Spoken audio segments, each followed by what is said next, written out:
இன்றைக்கி நம்ம பார்க்க போகிறது மஷ்ரூம் பிரியாணி. மஷ்ரூம் பிரியாணியை எப்படி ஈஸியாக கடாயிலே செய்யலாம் அப்படின்றது தான் நம்ம இப்போ பார்க்க போகிறோம். அதுக்கு ஃபஸ்ட்டு நம்ம ஒரு கடாயை ஸ்டவ்வில் வச்சிடணும். நெக்ஸ்ட்டு தேவையான அளவு எண்ணெய் ஊற்றிக்கணும்.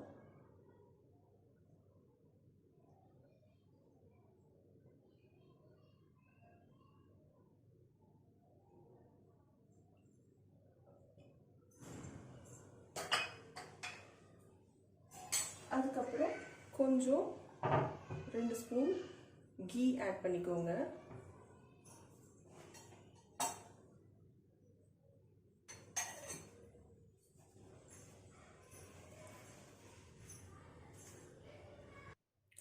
எண்ணெய் நல்லா காஞ்ச உடனே இதில் நம்ம சில கரம் மசாலா ஐட்டம்ஸ் ஆட் பண்ணிக்க போகிறோம். ஒரு துண்டு பட்டை, கல்பாசி, நட்சத்திர சோம்பு, கிராம்பு ஒரு 4, ஏலக்காய் ஒரு 3. இது எல்லாத்தையும் ஆயிலில் சேர்த்து நல்லா பொரிய விடுங்க. நல்லா பொரிஞ்ச உடனே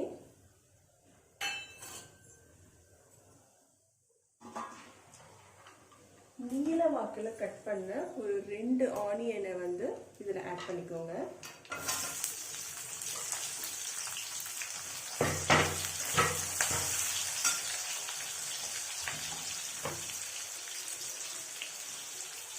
ஆனியன் ஆட் பண்ணிட்டோன்னே கொஞ்சம் தேவையான கல்லுப்பு ஆட் பண்ணிக்கிட்டிங்கன்னா ஆனியன் சீக்கிரமாக வதங்கி கொடுக்கும்.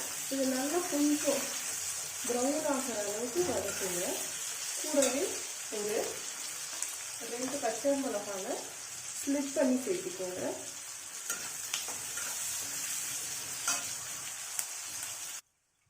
ஆனியன் நல்லா வதங்கிட்ட உடனே ஒரு தக்காளியை நல்லா குட்டி குட்டியாக கட் பண்ணி போட்டுக்கோங்க. தக்காளி வதங்கிட்டு இருக்கும்போது ஒரு ஸ்பூன் இஞ்சி பூண்டு பேஸ்ட் போட்டுக்கோங்க. இப்போவே ஆட் பண்ணிட்டீங்கன்னா தக்காளியும் சேர்ந்து இஞ்சி பூண்டோட சேர்ந்து நல்லா வதங்கி அதில் பச்சை ஸ்மெல்லும் போயிடும். பிரியாணி நல்லா டேஸ்ட்டாக வரணும். அதோட முக்கியமான ஸ்டெப் என்னென்னா, ஃபஸ்ட்டு இந்த வெங்காயமும் தக்காளியும் நல்லா குழஞ்சி வெந்து வரணும். ஏனோ தானோன்னு வதக்கணும்னா அதோட டேஸ்ட்டே வராது. இப்போது இந்த டைமில் நம்ம ஒரு மூடி போட்டு இந்த தக்காளி நல்லா மசிகிற அளவுக்கு வதக்கி விடணும்.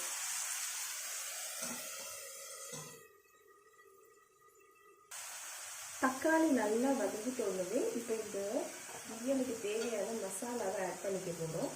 ஃபஸ்ட்டு ஒரு 1/2 ஸ்பூன் மஞ்சத்தூள்,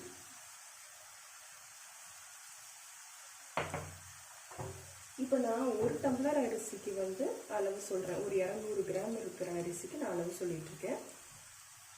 அதுக்கு ஒரு 1/2 டீஸ்பூன் மிளகாத்தூள் காரத்துக்கு சேர்த்துக்கலாம்.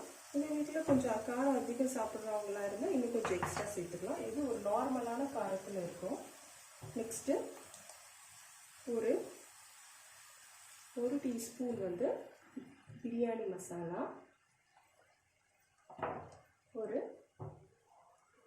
1/2 டீஸ்பூன் கரம் மசாலா.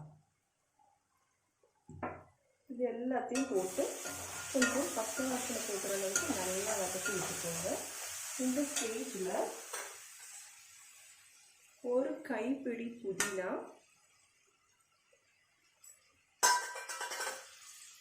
கொஞ்சம் கொத்தமல்லி ஆட் பண்ணிக்கோங்க.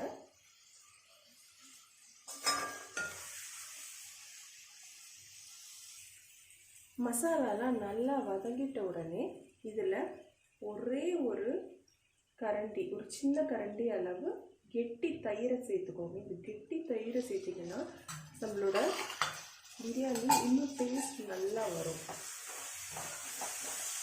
நல்லா சேர்த்துட்டு எண்ணெய் பிரிஞ்சு வர அளவுக்கு வதக்கி விடணும்.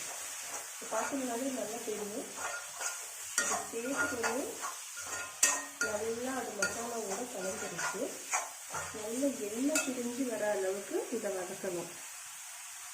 நல்லா மசாலா வதக்கிட்டு எண்ணெய் பிரிஞ்சு வந்துட்டோமே நம்ம இப்போ ஒரு பாக்ஸ் மஷ்ரூம் ஆட் பண்ணிக்கலாம்.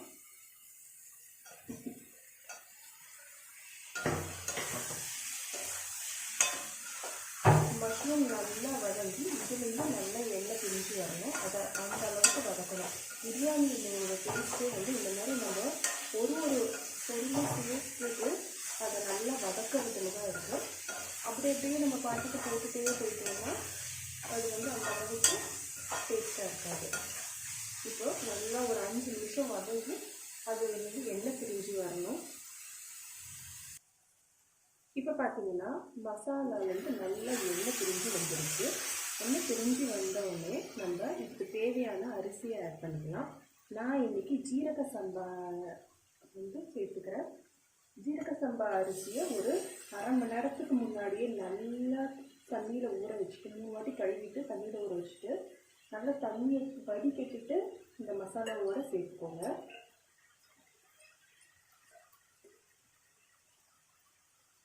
அரிசியை சேர்த்து முடிச்சுட்டு இந்த மசாலாவோட ஒரு 2-3 நிமிஷம் சேர்த்து வதக்கிக்கோங்க. இந்த ஸ்டெப்பை நீங்கள் செய்கிறதுனால நல்லா நம்மளோட பிரியாணி உதிரியாக நல்லா வந்திருக்கும்.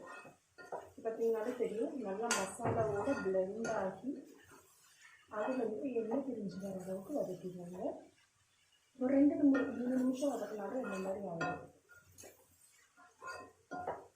இப்போ நான் ஜீரக சம்பா எடுத்துருக்கிறதுனால 1 கப் அரிசி எடுத்துருந்தோம்னா 2 கப் தண்ணி ஊற்றிட்டேன். இதே நீங்கள் பாஸ்மதி ரைஸ் எடுத்துக்கிட்டிங்கன்னா 1க்கு 1.5 தண்ணி போதும். நார்மலாக பச்சை அரிசி, புழுங்கல் அரிசி அந்த மாதிரி அரிசியில் நீங்கள் செய்கிறதுனாலும் 1க்கு 2 தண்ணி ஊற்றினீங்கன்னா கரெக்டாக இருக்கும். இப்போ பார்த்தீங்கன்னா நல்லா வதங்கி இதுலேருந்து எண்ணெய் பிரிஞ்சு வர ஆரம்பிச்சிருச்சு. அந்த டைமில் நம்ம சுடுதண்ணி சேர்த்துக்கலாம். இதில் நான் 1 கப் ரைஸ் எடுத்துருக்கேன். இதுக்கு 2 கப் சுடு தண்ணி ஆட் பண்ணிக்கோங்க.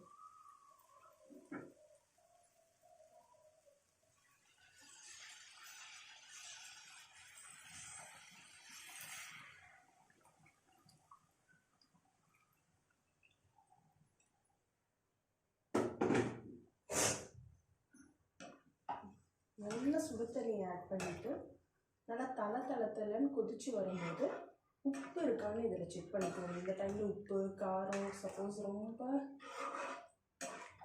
காரமாக இருந்துச்சுன்னா கொஞ்சம் லைம் ஜூஸும் விட்டுக்கலாம். உப்பு வந்து ஒரு கல் உப்பு கரிக்கிற மாதிரி, இப்போ இந்த தண்ணியை நம்ம டேஸ்ட் பண்ணி பார்த்தோம்னா உப்பு கரிக்கிற மாதிரி இருக்கணும். அப்போ தான் நம்மளுக்கு இந்த மஷ்ரூமில் இந்த அரிசிலெலாம் நல்லா உப்பு இறங்கி வரும். இது நார்மலாகவே உப்பு இருந்துச்சுன்னு வச்சுக்கோங்க, நம்மளுக்கு அந்த மஷ்ரூம்லேயும் அரிசிலையும் உப்பு இருக்காது. ஒரு கல் கூட போட்ட மாதிரி இருக்கணும். ஒரு கல் லைட்டாக உப்பு கரிக்கிற மாதிரி இருந்துச்சுன்னா தான் நம்மளுக்கு அவுட்புட்டை வரும்போது உப்பு கரெக்டாக வரும்.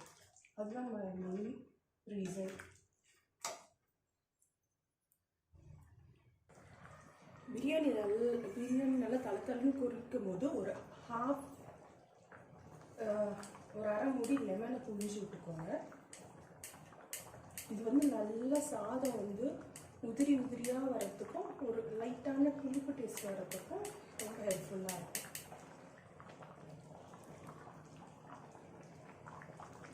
இப்படி நல்லா தளன்னு கொதிக்கும் போது அடுப்பை நல்லா சிம்மில் வச்சுட்டு ஒரு மூடி போட்டுட்டு அது மேலே வெயிட் வச்சு தம் போட்டுக்கோங்க.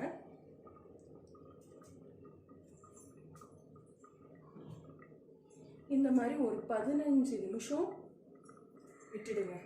15 நிமிஷம் கழித்து நீங்கள் ஓப்பன் பண்ணி பார்த்துட்டு கரெக்டான கன்சிஸ்டன்சியில் இருந்தால் ஆஃப் பண்ணிவிடுங்க. இல்லைன்னா இன்னொரு எக்ஸ்ட்ரா 5 நிமிஷம் கூட விட்டுக்கலாம். இப்போ ஒரு 15 மினிட்ஸ் கழித்து நம்ம இந்த தம்மை எடுத்துகிட்டு ஓப்பன் பண்ணி பார்க்கலாம்.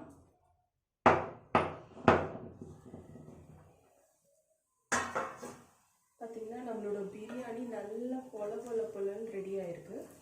நம்ம குக்கரில் செய்கிறதோட கடாயில் செய்கிறது தான் கொஞ்சம் ஈஸியாக இருக்கும். ஏன்னா நம்மளுக்கு தேவையான டைமில் இதை எடுத்து ஓப்பன் பண்ணிவிட்டு ஓகே இந்த கன்சிஸ்டன்சி நம்மளுக்கு போதும் அப்படின்னா இதோட ஸ்டாப் பண்ணிக்கலாம்.